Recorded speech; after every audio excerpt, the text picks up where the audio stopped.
Salut à tous, footeuses et footeux de bonne famille, c'est Thomas, petite vidéo mercato sur la situation des Verts qui sont mal embarqués en championnat de France, ils sont 16e à un point du barragiste Lille et à 2 points du premier relégable les Angevins du SCO.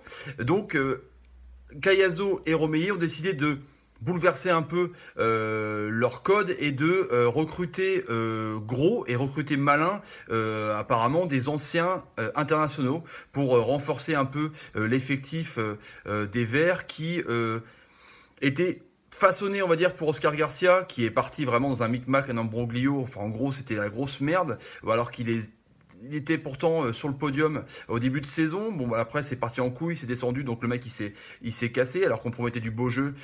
Lui, l'enfant du FC Barcelone. Donc, on a dit que Gasset, Sablé allaient remonter la pente. Ce duo d'entraîneurs, j'avais fait déjà un peu le bilan dans une première vidéo là-dessus. Je disais que ça allait forcément capoter parce que déjà, Julien Sablé n'avait pas ses diplômes, donc ils allaient avoir des amendes parce que c'est interdit d'entraîner un club quand t'as pas tes diplômes d'État. Du coup, Gasset était là en piston. Du coup, c'est lui qui prend les rênes parce qu'évidemment, l'ancien adjoint de Lolo Blanc, donc, qui a entraîné un club à Montpellier récemment, par exemple, eh ben, a les armes et les épaules pour entraîner évidemment un club professionnel. Donc, c'est lui qui a un peu optimisé un peu son effectif pour pouvoir se renforcer et sauver le club de Saint-Etienne et redorer le blason de ce club légendaire pour comment dire, assainir un peu les ambitions du club dans cette première partie de tableau. Hein, ce club qui normalement prétend être en tête du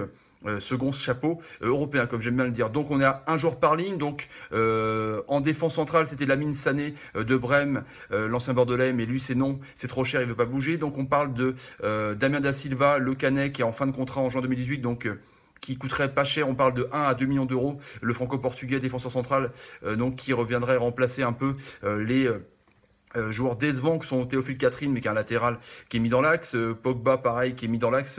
D'ailleurs, le club ne veut plus de Pogba, ne veut plus de Jonathan Bamba et ne veut plus de Soderlung. Donc ceux-là sont out. Au milieu de terrain, on parle de MM Villa, Yann M. Villa, l'ancien Rennais, qui a joué en Angleterre, qui joue en Russie, au Rubin Kazan, qui était un peu perdu. Là, on attendait vraiment monts et merveilles de lui, l'international français. Hein. Donc là, on parle de 7 millions d'euros. Hein. Il est en contrat jusqu'en 2020, Rubin Kazan. Donc ce serait vraiment bien pour solidifier le milieu de terrain, lui en sentinelle, vraiment qui pourra jouer devant la défense centrale avec des bons lanceurs comme Perrin et Da Silva, ce serait parfait. Donc les Selnaes, les Hernani, les Diouf, les Pajot, c'est un peu décevant pour Saint-Etienne, donc il veut vraiment équilibrer, mettre un patron en défense.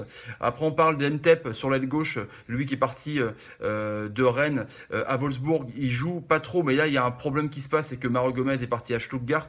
Du coup Divock Origi, l'ancien Liverpool et l'ancien Lille, va être mis en pointe. Donc il y a peut-être une piste et un poste pour Ntep. Donc il attend vraiment la situation de l'entraîneur de Wolfsburg. Il va décider qui va mettre en pointe et pour savoir si vraiment il aura de la place pour ces 6 mois en Allemagne. Sinon, Saint-Etienne est dessus, même titre que Nice, que Nantes ou même que Bordeaux. Donc c'est intéressant, Ntep, c'est un profil intéressant parce que voilà, il est jeune, il était international français aussi, c'est un dynamiteur de jeu, c'est un bouffeur de ligne. Imaginez un Ntep et un Cabella sur l'autre aile avec Mvila en backup au milieu de terrain qui renforce, qui peut lancer après, par exemple, Vincent Laes, qui peut percer des lignes. Enfin, ça c'est vraiment intéressant s'il y a ce profil-là.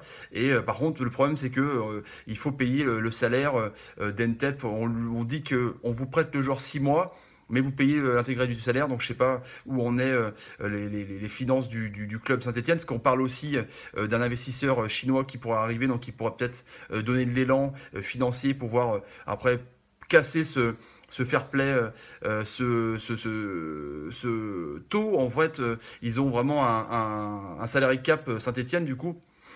Peut-être que ça pourrait permettre d'avoir d'autres joueurs. Devant, en tout cas, Soderlund, ils en veulent plus. Bamba, donc, terminé. Il y a déjà eu un problème contractuel, du coup, ils veulent le dégager. Ils pourraient peut-être en tirer pas mal avec des clubs anglais, notamment. Donc, la Diony a déçu, hein, le transfert le plus cher de l'histoire des Verts, 8 millions d'euros. Donc, Beric, qui était bon avant d'avoir une grave blessure dans le derby, hein. Du coup, là, on parle du retour d'Anderlecht. Il était prêté, il n'a pas vraiment brillé dans le club belge. Du coup, il reviendrait en pointe en attaque. Du coup, ce serait vraiment intéressant. On parle aussi de Loïc Rémy hein, à Las Palmas en Espagne, qui marque des buts, mine de rien, malgré son faible temps de jeu. Et du coup, on parle notamment de lui du côté de Geoffroy Guichard pour être en attaque. Donc imaginez un peu Da Silva, Mvila, Ntep, le retour de Beric et puis Rémy, ça fait quand même pas mal d'internationaux, ou du moins anciens internationaux qui pourraient faire le taf et remonter un peu la pente de Saint-Etienne en tout cas. Toutes ces pistes sont vraiment ouvertes, c'est pas très très très cher, à part Mbila qui coûterait entre 5 et 7 millions.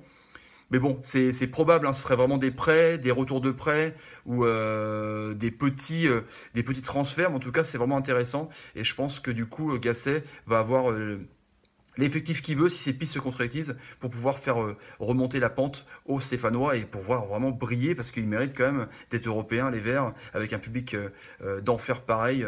C'est vraiment triste qu'ils soient coulés à ce point-là parce que je pense pas que l'effectif actuel, c'est pas qu'il y ait des mauvais joueurs. Hein, mais je pense que c'est une crise vraiment de résultats. Ils n'arrêtent pas de sombrer, ils n'arrêtent pas de tomber. Ils ont plus de confiance et on sait comment c'est important la confiance pour les joueurs. Donc je pense que d'autres recrues comme ça au marché d'hiver là qui ouvre le 1er janvier 2018 dans à peine 2 jours, du coup ça pourrait permettre